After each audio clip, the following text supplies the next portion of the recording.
The court will now call case number 126014, Gun Save Life, Inc., et al. Versus Zahra Ali, et al. Mr. Patterson, are you ready to proceed? Yeah, sure. Mr. Jimenez, you may proceed. Thank you. Good morning, Your Honors, and may it please the court, Pete Patterson for the appellants. Laws that single out constitutional rights for special taxation are repugnant to our constitutional tradition. This court and the United States Supreme Court have struck down such laws in contexts as varied as the freedom of the press, the freedom of religion, the right to marry, the right to vote, the right to travel, and the right to access the courts. And yet, despite this long and unbroken tradition, the Court of Appeals upheld Cook County's law singling out Second Amendment rights for special taxation. Unless the Second Amendment is a second-class right, which is a proposition that this court and the United States Supreme Court have already rejected, Cook County's taxes must be struck down and the decision of the Court of Appeals must be reversed. Incredibly, the Court of Appeals did not even cite any of the cases striking down taxes on constitutional rights. Two of those cases are particularly pertinent here. First is the United States Supreme Court's decision in Minneapolis Star and Tribune. In that case, the Supreme Court struck down a Minnesota tax, use tax, on the paper and ink used by newspapers. The court applied strict scrutiny despite the fact that the newspaper's burden under the use tax was lighter than the burden the newspapers would have had under the generally applicable sales tax, and the court struck down the law under that review, holding that there were plenty of other options Minnesota had to raise revenue, particularly generally applicable taxes. The second case is this court's decision in Boynton, which struck down the portion of the Illinois marriage license fee that was a tax that went to fund programs to combat domestic violence. The court said that under Minneapolis Star and Tribune, because this was a tax on a fundamental constitutional right, it must be subject to strict scrutiny. And again, in that case, there was no evidence that anyone's marriage plans were affected by this tax, and yet the court subjected it to strict scrutiny and struck it down. Under these cases, there is simply no way to distinguish Cook County's tax on firearms and ammunition, and they must be struck down under that authority. The district court made several errors in its reasoning upholding, or the Court of Appeals, made several errors in its reasoning upholding these taxes. First, it said they're not prohibitive, but that is not the law. In the Second Amendment context particularly, this court in Shirez rejected any substantial burden requirement before getting to heightened scrutiny. But perhaps more importantly, in the taxation cases, there is no burden analysis. As I explained in Minneapolis Star and Tribune, the tax burden was actually lighter for the newspapers under the use tax that was struck down. In Boynton, there was no evidence that anyone's marriage plans were affected. It is the fact of the special tax that constitutes the burden. And this is a tradition going back over 200 years to the Supreme Court's decision in McCullough v. Maryland, striking down Maryland's attempt to tax the Second Bank of the United States, where the court said, quote, "We are not driven to the perplexing inquiry so unfit for the judicial department, what degree of taxation is a legitimate use and what degree may amount to the abuse of power," end quote. And that is the same principle that's been applied in all these cases. It is the fact of the illegitimate tax that is the problem, and there is no inquiry into how practically burdensome the tax is. And may I ask you a question to address a section of the Heller decision, Okay. or the seminal case, Yes. in which Justice Scalia said, "Nothing in our opinion should be taken to cast doubt on long-standing prohibition on the possession of firearms by felons and the mentally ill, or laws forbidding the carrying of firearms in sensitive places such as schools and government buildings, or laws imposing conditions and qualifications on the commercial sale of arms."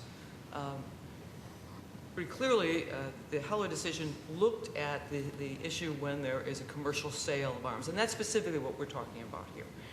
How does Justice Scalia's language there affect this case? Yes, there are several reasons that does not affect the outcome of this case against us, Your Honor. First is this court in Shirez held that even Heller's presumptively constitutional regulations of Second Amendment rights still must be subject to heightened scrutiny. So as an initial matter, it is, it doesn't affect the ultimate analysis of the court. But even beyond that, this is not a condition on the sale of arms. This is a tax. It's very explicit in the ordinance that it is on the consumer. It is to be paid by the consumer if the seller does not collect it. Just help me with the language. A condition on the commercial sale of arms. So and commercial sale certainly includes a buyer and a seller. It does, but I mean, our submission is what Heller had in mind was things like, certain requirements that sellers have to go through to qualify to sell arms. But even leaving that to the side, Heller used the word long-standing. And this sort of regulation is not long-standing. In fact, to our knowledge, the only two in history that have ever been in effect are Cook counties and Seattle, and both were in the 2010s. And that Can I go back to the language? Long-standing. Yes. This paragraph is separated in commas. Right. Or the sentence, rather, is right. separated in commas. Long-standing prohibition on the possession of firearms by felons and the mentally ill, or laws forbidding the carrying of firearms in sensitive places, or laws imposing conditions and qualifications on the commercial sale of arms.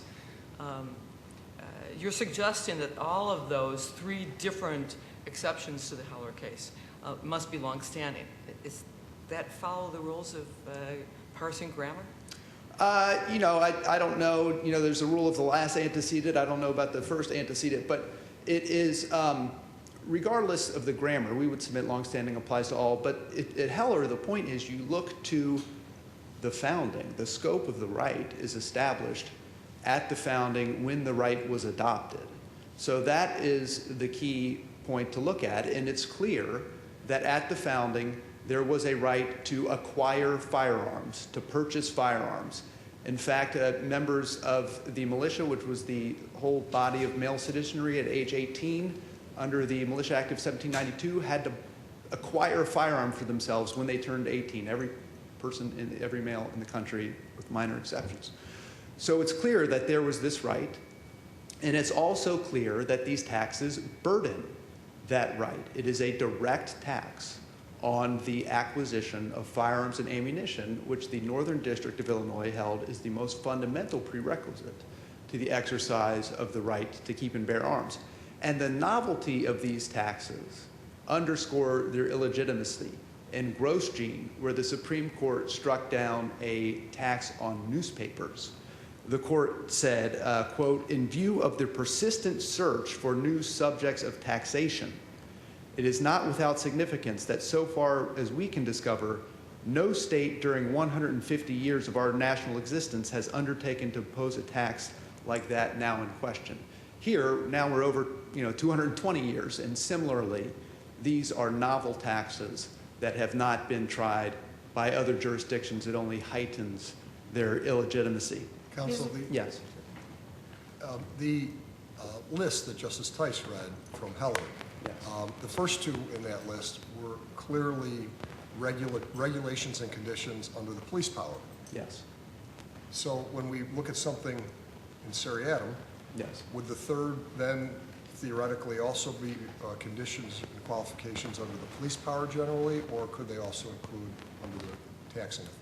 Yes, I think it would be the police power, it would be conditions and qualifications on the sale of arms to ensure, integrity and safety in those transactions, not applying special taxes to those transactions to raise revenue, which would make the Second Amendment consistent with all other constitutional rights, where, they're subject to the police power in certain circumstances. In the Boynton case itself, this court said marriage is subject to reasonable regulation, but it's not subject to taxation.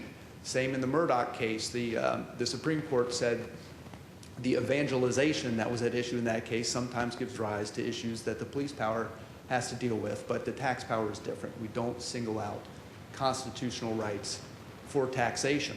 And while that's clear under the Second Amendment, it is particularly clear under this state's Constitution, Article 1, Section 22, which says subject only to the police power, the right of the individual citizen to keep and bear arms shall not be infringed. Counsel, is there a problem then with any sales tax on the sale of weapons or ammunition?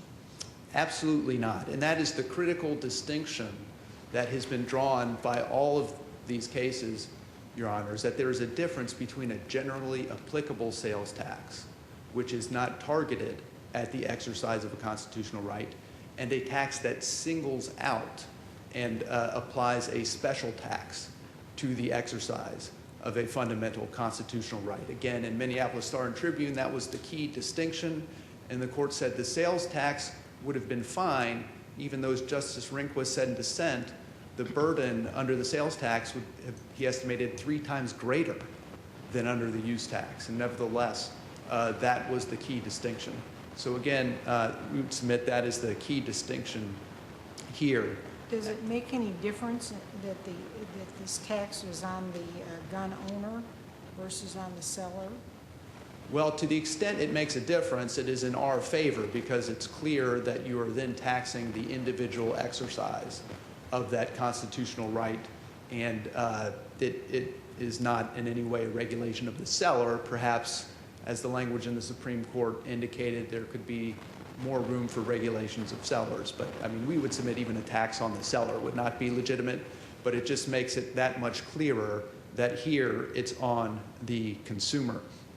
And the Court of Appeals also relied on the Second Circuit's decision in Kwong, but that decision actually favors us because, again, there the court upheld a fee on firearm permits in New York, but it said the reason it was upholding those fees is because it was not a revenue tax.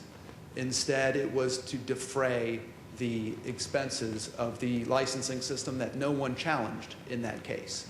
That's the same line this court drew in Boynton, where it struck down the $10 tax on marriage licenses, but did not disturb the $15 part of the fee, the $15 fee that otherwise was in place for administering the licensing system. And there was some, going back to the initial point I made about the prohibitive nature of these taxes, which, as I explained, you don't need to get into any analysis of the practical burden of these taxes. But it's clear that they're not de minimis under the cases that have been decided. It's a $25 tax on firearms. In Boynton, you had a $10 tax on marriage licenses. In Crocker, it was a $5 tax. In Harper, it was a $1.50 tax on voting. In Crandall, it was a $1 tax on travel. So again, it is the fact of the tax that is the burden, not the amount. Quickly, we have an alternative argument under the uniformity clause, which this court need not reach, but if it does, we again submit that Boynton controls this decision. There, the court held that a tax on a fundamental right is not a reasonable way to raise revenue to pay for general welfare program under the uniformity clause. And we have the same structure here, where it's a tax on a fundamental right meant to pay for general welfare programs. Here, the ammunition tax is directed at the Public Safety Fund. The firearm tax is not directed by ordinance into any particular fund. So it's the same structure, and this is not a reasonable tax. And if anything, the case for the government was stronger in Boynton. As the case indicates, there was substantial evidence in the form of expert and statistical reports tying domestic violence to marriage. Obviously, a lot of domestic violence takes place within the marital context, and the court nevertheless said that that it was an illegitimate means of raising revenue to combat domestic violence. And here, the evidence indicates that the overwhelming majority of criminals do not purchase their guns at retail, so they're not going to pay this tax. That was part of the basis of the Northern District of Illinois' decision striking down Chicago's ban on gun stores. They said criminals don't typically purchase their guns at gun stores, so you're just burdening the law-abiding citizens of Chicago. And the county cites, or the county cites some things in their brief in this case, including a compilation by a newspaper of 71 shooting incidents by CCL holders. But that clearly can't carry the county's burden under the uniformity clause. Let me ask you that along that same Yeah, line. sure. There is certainly an argument, maybe not well developed, but Right. there's certainly an argument being made here by the county that gun violence brings a financial burden. Gun violence, specifically here, they're just speak of how the courts are overwhelmed by cases of murder and armed robbery, aggravated battery with a firearm, that there's that gun violence brings a cost.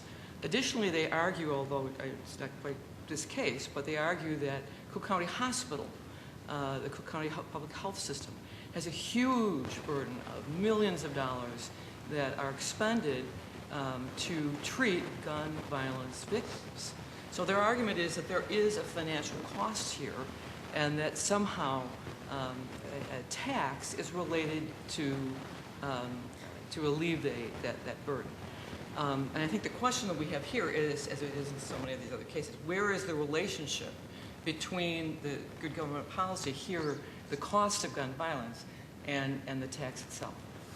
In your view, is there any relationship between the burden of gun violence and the cost of gun violence and gun ownership? It's not been established, Your Honor, whether the cost is positive, negative, whether the net cost. Sure, there are costs, but there are also costs in prevented crime from people owning guns. The county has not attempted to perform some empirical analysis. But in any event, in Boynton, there were costs from domestic violence, and many of those costs were coming from marriage. And there was expert evidence in that case to that effect. And yet the court said it didn't matter. Here, again, I said we have 71 shooting incidents. The first incident in that compilation was a woman who said her boyfriend shoved her against a wall and threatened to kill her, so she shot him. So these were not criminal incidents necessarily. And those are the types of people that the county is saying we need to tax. That is simply not. But they also, yes. I mean, the money is going to the Cook County courts, the state's attorney, the public defender, the Cook County jail. That's where the money is going in terms of this tax, specifically to support the criminal justice system, where there is a huge amount of cases based on gun violence. Yes, and the answer is in Minneapolis Star and Tribune, where it says if the government needs to raise revenue, there is a much less restrictive alternative that would burden substantially less protected conduct, and that is a generally applicable tax. That is how we fund programs in this country, not by taxing the exercise of constitutional rights. You could imagine a similar argument in other cases. Under the Fourth Amendment, there are costs imposed by defendants imposing their Fourth Amendment rights. We couldn't tax the exercise of a Fourth Amendment right because of those costs. Similarly, any sorts of rights that involve the criminal justice system. We can't tax criminal defendants for exercising those rights, even if they impose costs. We do make them pay a fee. Well, and that is to defray the operation of the system, which is the line that has been drawn. If there is a licensing fee, for example, you can defray those costs. And that was the line in Crocker, where it said there are court fees, but you cannot place an additional court fee for divorce to pay for domestic violence, because that is a general welfare program here. And that is what we have in this case. Everyone admits this is a pure revenue tax. Sure, it may go to pay for certain things. Again, the firearm tax is not directed to any particular fund, unlike the ammunition tax. But this is a tax for general welfare. It's a revenue-raising measure. Cook County is preempted from regulating firearms, so this is clearly not a regulation on their view. If it is, we argue it's preempted, but we think the better reading is it's a tax and that it is unconstitutional for that reason. And I see my time has just expired, so. Thank you, Counsel. Thank you.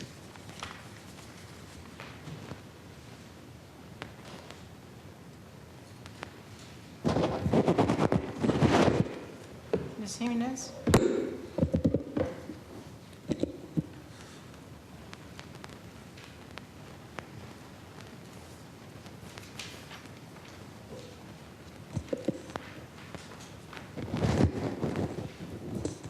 Good morning, Your Honors. May it please the Court, my name is Martha Victoria Jimenez, and I'll be arguing on behalf of Appalese Zara Ali and Thomas Dart, both in their official capacities as well as the Cook County Department of Revenue. This Court should uphold the ruling of the Appellate Court in its entirety, finding that the Cook County firearms and ammunitions tax are a proper exercise of Cook County's home rule taxing authority. They would stand scrutiny under the Second Amendment in the Illinois Constitution. They are not preempted by the FOID Act or the Firearm Concealed Carry Act. There's no uniformity clause issue, and plaintiff Max and Shooter Supplies lacks standing in this case. Justices, the Illinois Constitution allows home rule entities the power to exercise any function pertaining to their government or affairs, including the power to regulate, the power to incur debt, and most relevant for us here today, the power to tax. These powers are to be construed liberally, and this Court affirmed that in Mulligan v. Dunn, where this Court recognized that the framers of the 1970 Constitution considered the power to tax to be essential to effective home rule. The General Assembly intended home rule to give entities the power to devise local solutions to local problems. Because different home rule entities have different challenges, a solution that will work for Kane County will not work for Vermilion County, and something that works for Vermilion County will not work for Cook. In Cook County is unique in that gun violence strains the county's already limited financial resources. As Your Honor mentioned, Cook County Health and Hospital Systems is the second largest public hospital system in the country. And in 2017 alone, it treated 1,100 gunshot patients, spending anywhere from $30,000 to $50,000 on each. This doesn't include the staggering expenses borne by the Cook County sister criminal justice agencies that actually have to deal day-to-day with gun crimes. The taxes at issue are a local solution that was devised by the county to defray these staggering expenses unique to Cook County. Not every home rule entity might choose to do this, but this is the elegant solution that the framers intended. It allows home rule entities like Cook County the freedom to enact a solution like this, and it also gives the counties like Kane and Vermilion and all the rest the freedom not to do it. Again, it's that freedom that's at issue in this case. And plaintiff now concedes that the taxes at issue are just that, they're taxes, not regulations. Counsel, do the home rule powers under the Illinois Constitution preempt Article 1, Section 22? No, Your Honor. It's our position that they do not. First off, they're taxes.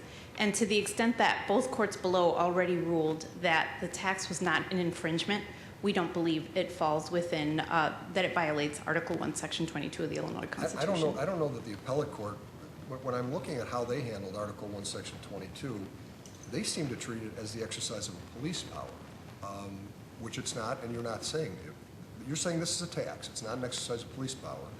Article 1, Section 22 seems very explicit, and the appellate court seemed to gloss over it by using police power analysis. Well, Your Honor, whether you consider it a use of the police power or whether you adopt our view, which is that it is a tax, it's our position that it doesn't meaningfully infringe on the Second Amendment right, and therefore it doesn't fall within the purview of Article 1, Section 22. Counsel, are we looking at strict scrutiny? Is that the test? No. You heard plaintiffs mention during their opening that because the Second Amendment right is a fundamental right, it should be subject to strict scrutiny, and that that's the case for all fundamental rights. That's simply not true. There's a framework already in place, for example, in the First Amendment context, when you deal with freedom of speech, that the level of scrutiny in First Amendment cases depends on the type of limitation that's in place. If you have something that's a content-based limitation, then strict scrutiny would apply. However, if you have a limitation that's content neutral, intermediate scrutiny applies. So no, Your Honor, to answer that question, I would say that, well, first off, the taxes don't infringe the Second Amendment right, so you don't have to get to step 2 of the analysis. But if you were to, it's our position that intermediate scrutiny would apply, because intermediate scrutiny is the law of the land in the Seventh Circuit. It's what courts and cases in Illinois and in the Seventh Circuit have used to analyze laws that encroached on Second Amendment activity. It's a de minimis infringement? Is that what your argument is? It's a de minimis, yes. It's a de minimis but- insignificant burden on the acquisition of firearms or But it ammunition. is still an infringement. No, I'm sorry, I misspoke. It's a de minimis burden on the right. What's the difference between a burden and an infringement? To our view, anything that's a burden is something that would have a prohibitive impact or that somehow stand in the way of an individual being able to exercise their Second Amendment rights, and this is not. Well, that's in direct contradiction to the Boynton analysis, which said a $10 fee may be de minimis, but once we give you the power to tax, then all of a sudden it turns into a $1,000 fee. This is a $25 fee that if we give Cook County the right to tax, could turn into a $250 or $2,500 fee, especially based on the preamble to the statute, which is basically, we're doing this to try and keep guns out of the system. Well, Your Honor, as far as what's in the preamble to the enactment, we would say that the definitive statement of the legislative intent is in the actual language of the enactment and not the preamble. So Your Honors need not engage in looking at sources that are extrinsic to the actual terms of the enactment. And inside the tax ordinance, it makes very clear that this is a tax that's at issue. And to the extent that plaintiff relies on Boynton, it is our position that Boynton is a highly distinguishable case. Not only does it not relate at all to the Second Amendment, it's different because our Supreme Court in Heller has limited the right to keep and bear arms, and it is not, and there isn't any kind of Supreme Court finding that limits, thusly, the right to marriage. So really, the case is not applicable. And Minneapolis Star and Tribune, the other case that plaintiffs cite, is also not a Second Amendment case. It deals with the First Amendment. So in that way, it's also not applicable and highly distinguishable because the county taxes at issue only apply to all purchasers, not the small group of purchasers that the court was concerned with being singled out in the Minneapolis Star case. But again, Your Honor, if I may continue, nevertheless, if this court disagrees and finds that a full Second Amendment inquiry is needed, the taxes would stand heightened scrutiny because of their close relationship to the county's strong stake in reducing the fiscal burden created by taxes in Cook County. Firstly, the ordinance is presumed to be constitutional, and this court is bound to construe and uphold its validity if reasonably possible.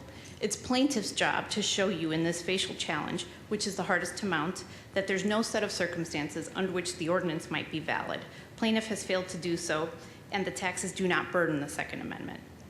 In Heller, the Supreme Court ruled that our Second Amendment protects an individual right to possess firearms for traditionally lawful purposes, like defense in the home.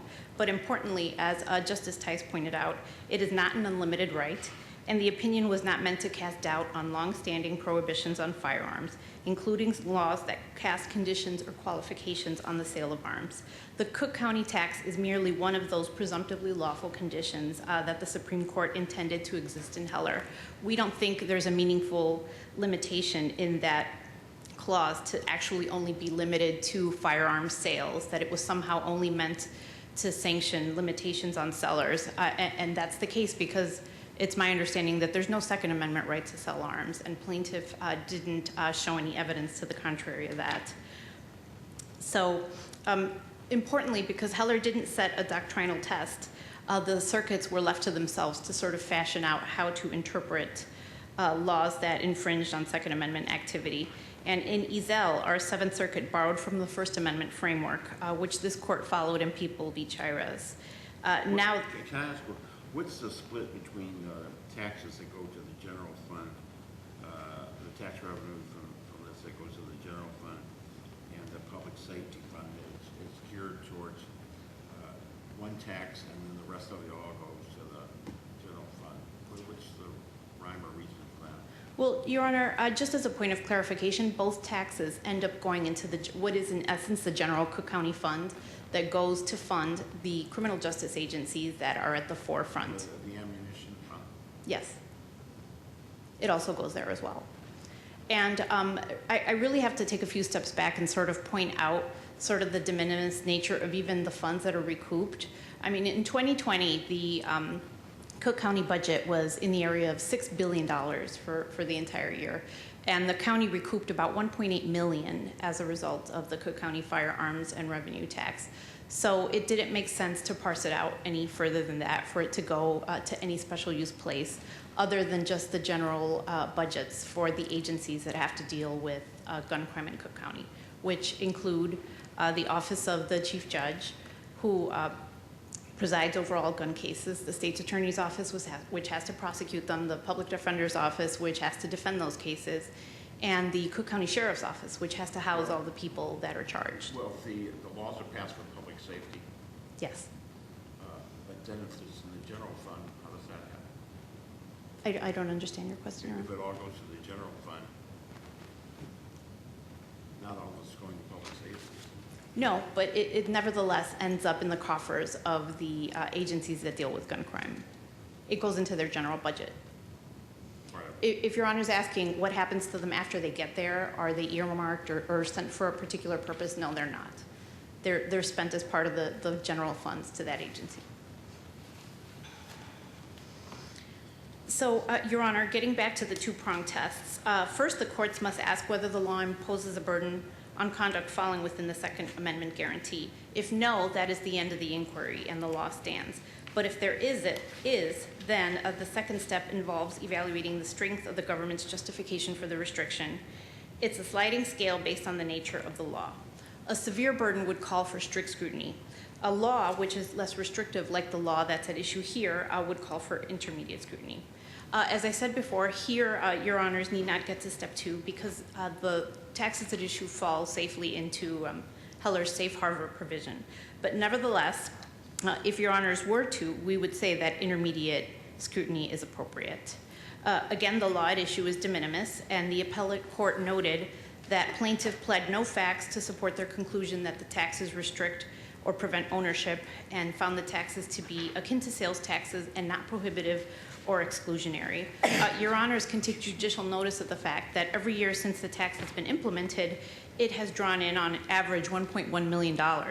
In 2020, amidst the COVID pandemic and widespread joblessness, the tax revenues that we took in spiked to $1.8 million. So it's hard to argue that the tax has had any kind of a prohibitive or exclusionary effect on people asserting their rights to go out and buy firearms or buy ammunition. In fact, the appellate court found that plaintiffs could not identify any authority even for the premise that taxes imposed a burden on conduct falling within the scope of the Second Amendment guarantee. And again, before you today, they don't offer any new case law or reasoning that would move the needle there.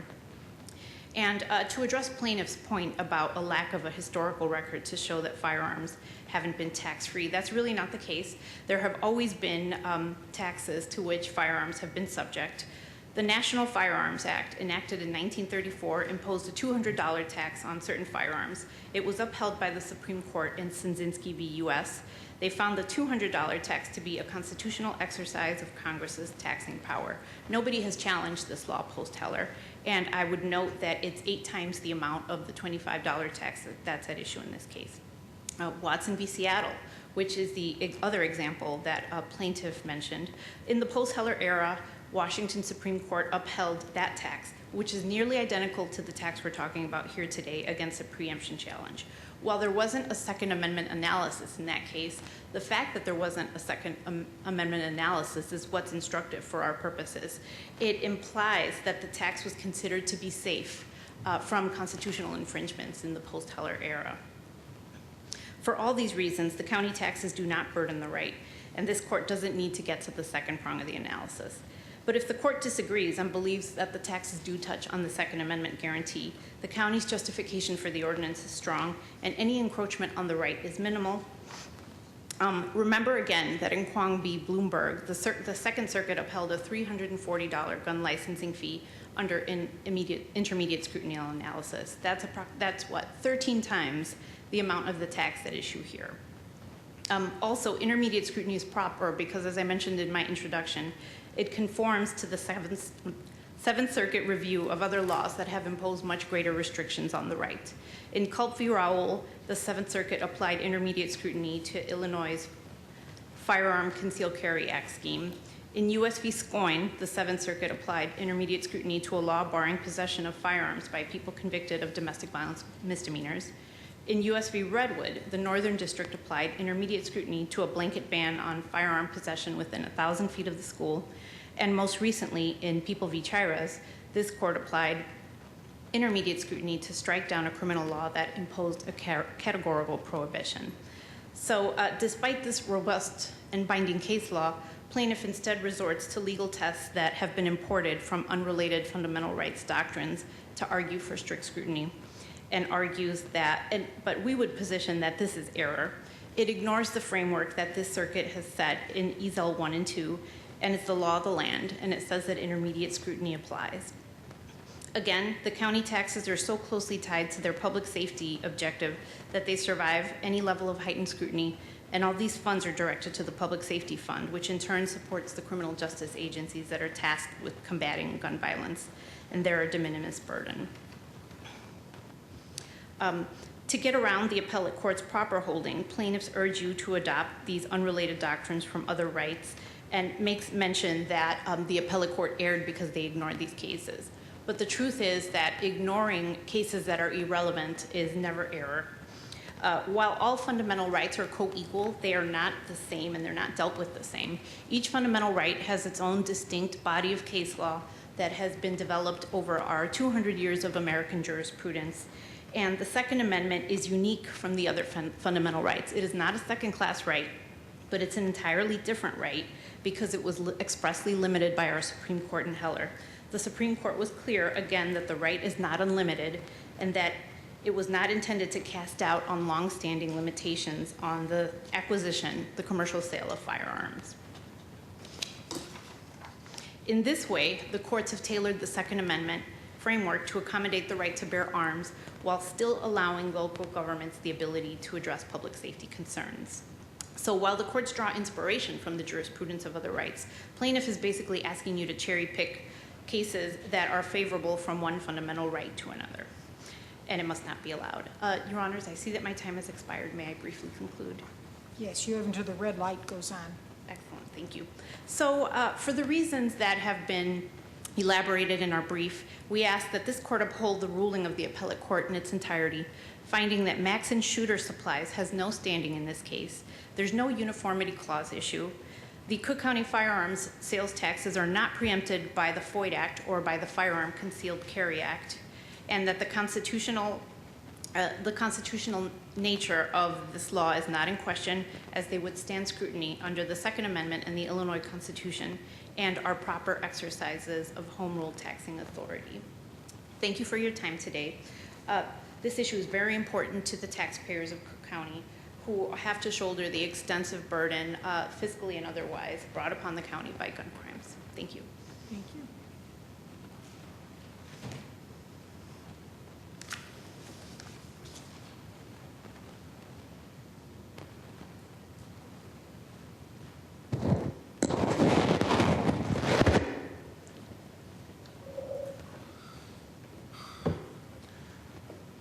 Mr. Patterson?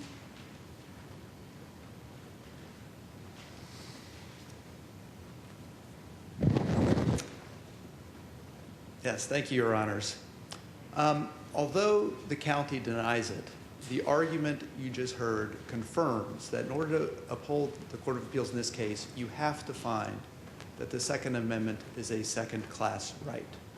Supposing counsel argued that different constitutional rights have different tests, different standards that have arisen up around them. But there is one thing that unites all of them to date. As we mentioned, the right to freedom of the press, freedom of religion, to vote, to marry, to travel, to access the courts. Taxes on the exercise of those rights that single them out for special taxation are unconstitutional across all of those constitutional rights. The opposing counsel has not pointed to a single case in any constitutional context where singling out the exercise of a fundamental right has been upheld. This would be the first. In the briefing, they mentioned interstate commerce and the right to travel, but the cases are clear that generally applicable laws that incidentally burden those activities are okay, but if you single them out, they're unconstitutional. So that is the principle that is at stake in this case. And opposing counsel also criticizes us for not citing to other cases in this area. That is because this is the first case. No other court has faced a Second Amendment challenge to a tax, a special tax on Second Amendment rights. And that is because Cook County is one of only 2 jurisdictions in the history of this nation to attempt this. The Seattle case, for whatever reason, the plaintiffs in that case didn't raise a Second Amendment claim. I don't know why, but that's why that case didn't address the Second Amendment case.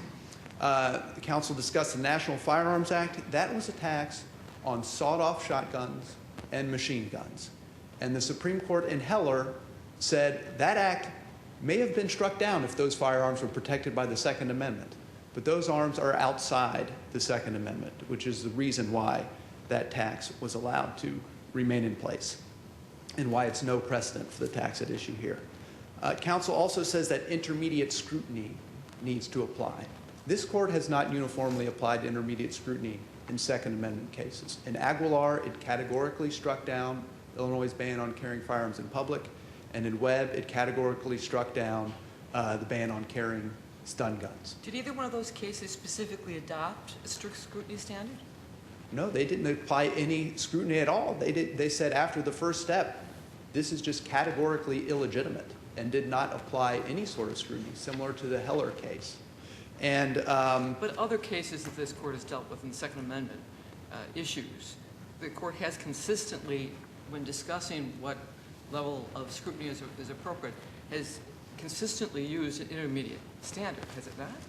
when it has applied a scrutiny analysis, but it has not applied it in all cases, and it has said it's a sliding scale. And it has looked to other constitutional rights that have a similar, in the First Amendment. Some laws are subject to intermediate scrutiny, some laws are subject to strict scrutiny.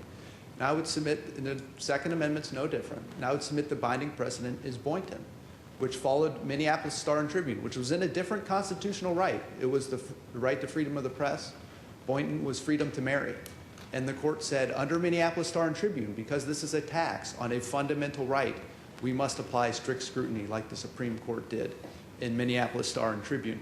But ultimately, nothing turns on that distinction, because even under intermediate scrutiny, you can't burden substantially more protected conduct than you need to achieve your objectives. And here the objective is raising revenue.